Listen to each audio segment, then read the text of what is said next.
ఉదయకాల ప్రార్థన. సర్వోన్నతమైన స్థలములలో ఆసీనుడువై ఉండి నిత్యము వేవేల దేవదూతల చేత పరిశుద్ధుడు పరిశుద్ధుడు పరిశుద్ధుడు అని ప్రతి గానముల చేత కీర్తించబడుతున్న కొనియాడబడుతున్న మా తండ్రి, మీకు కృతజ్ఞతాస్తుతులను చెల్లిస్తున్నాం ప్రభువా. గడిచిపోయినటువంటి రాత్రి అంతను కూడా అయ్యా అల్పులము అయోగ్యులమై ఉన్న మమ్మల్ని రక్షించారు, కాపాడారు, మీ కృపలో భద్రపరుచుకున్నారు, కంటి నిండా నిద్రతో సంతృప్తి పరిచారు. వందనాలు తండ్రి. ఈ ఉదయకాలాన్ని చూడలేక అనేక మంది బిడ్డలు గతించిపోయారు నాయన. అయినప్పటికీ అయా మమ్మల్ని అందరినీ కూడా మీ యొక్క జ్ఞాపకంలో ఉంచుకొని ఈ లోకంలో ఈ రోజున సజీవులుగా నిలవబెట్టుకున్నారు నాయన. మీకే స్తుతులు ప్రభువా, స్తోత్రాలు చెల్లిస్తున్నాం తండ్రి. ఎస్ లార్డ్, నేను మీకు క్షేమమును కలగజేసేదను అని లేవియ కాండము 26వ అధ్యాయము 6వ వచనం ద్వారా మీరు సెలవిస్తున్నారు ప్రభువా. అవునయ్యా, మా యొక్క క్షేమము, మా యొక్క రక్షణ, మా యొక్క ఆశీర్వాదము సమస్తము కూడా మీ దగ్గర నుంచే వస్తాయి అని మేము జ్ఞాపకం ఉంచుకొని ఈరోజు మీ వైపు తిరిగి ప్రార్థించే కృప దయచేయండి. ఇన్ని రోజులు ఈ లోకం వైపు చూసి మోసపోయిన వారిగా ఉన్నాం, సమస్యల్లో ఇరుక్కున్న వారిగా ఉన్నాం, శ్రమలను చూశాము. అయా ఈ రోజైనా మీ దగ్గర నుంచే మాకు క్షేమము వస్తుంది అని గ్రహించి మీ పాద సన్నిధిన చేరి గోజాడే విధంగా మా హృదయాలను ప్రేరేపించండి. ఈ ఉదయకాలంలో ఈ ప్రార్థనలు ఎంతమంది బిడ్డలైతే విశ్వాసముతోనూ నమ్మకముతోనూ ఏకీభవిస్తున్నారో అయ్యా వారందరినీ కూడా దీవించండి, వారందరినీ కూడా ఆశీర్వదించండి. చేయబోతున్న పనులను గురించి వారు చింతిస్తుండగా వారి చింత మొత్తం మీ పైన వేసి అయ్యా వారు కష్టించి యథార్థముగా పనిచేసే హృదయాన్ని వారికి అనుగ్రహించండి. వారి యొక్క ఉద్యోగ వ్యాపార పరిచర్యలన్నిటినీ కూడా బహుగా ఆశీర్వదించండి.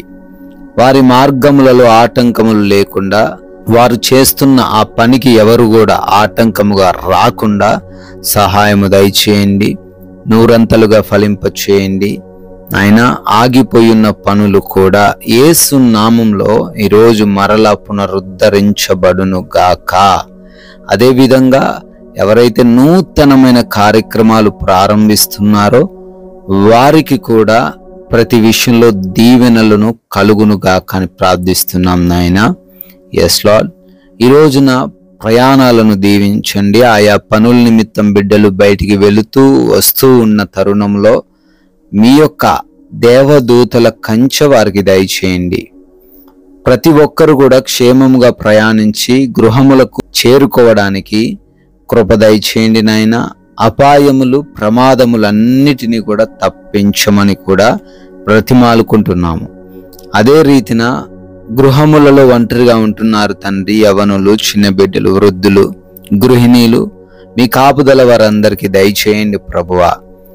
ఎగ్జామ్స్ కోసం వెళ్తున్నారయ్యా, ఇంటర్వ్యూస్ కోసం వెళ్తున్నారు, వారు అనుకున్నట్లుగా తండ్రి అక్కడ ప్రతి పరిస్థితి ఉండులాగున, ప్రతి వాటిలో వారు క్వాలిఫై సెలెక్ట్ అవ్వులాగున మంచి జ్ఞానము, తెలివిని, జ్ఞాపక శక్తిని వారికి దయచేయండి తండ్రి. ప్రభువా, ఎవరికి ఎటువంటి లేమి లేకుండా, లోటు లేకుండా మీరే సమృద్ధిని దయచేయండి. సంపూర్ణ ఆరోగ్యమును అనుగ్రహించండి. ఆర్థిక పరమైన కష్టాలను తొలగించి బలపరచండి నాయన. ఈ రోజున ప్రతి బిడ్డకు తండ్రి కావలసిన భోజనమును మీరే దయచేయమని అడుగుతున్నాం ప్రభువా. ఆత్మీయ జీవితంలో పడిపోయేవారిగా ఎవరు ఉండకుండా, ఈ లోకాన్ని చూసి ఆకర్షింపబడకుండా, పాపము కలిగినటువంటి వ్యక్తులతో స్నేహము చేయకుండా, ఈ లోక మాలిన్యమును అంటించుకొనకుండా జీవించే కృప దయచేయండి ప్రభువా. సమాధానకరమైన ప్రశాంతమైన జీవితాలు ప్రతి బిడ్డకు దయచేయండి.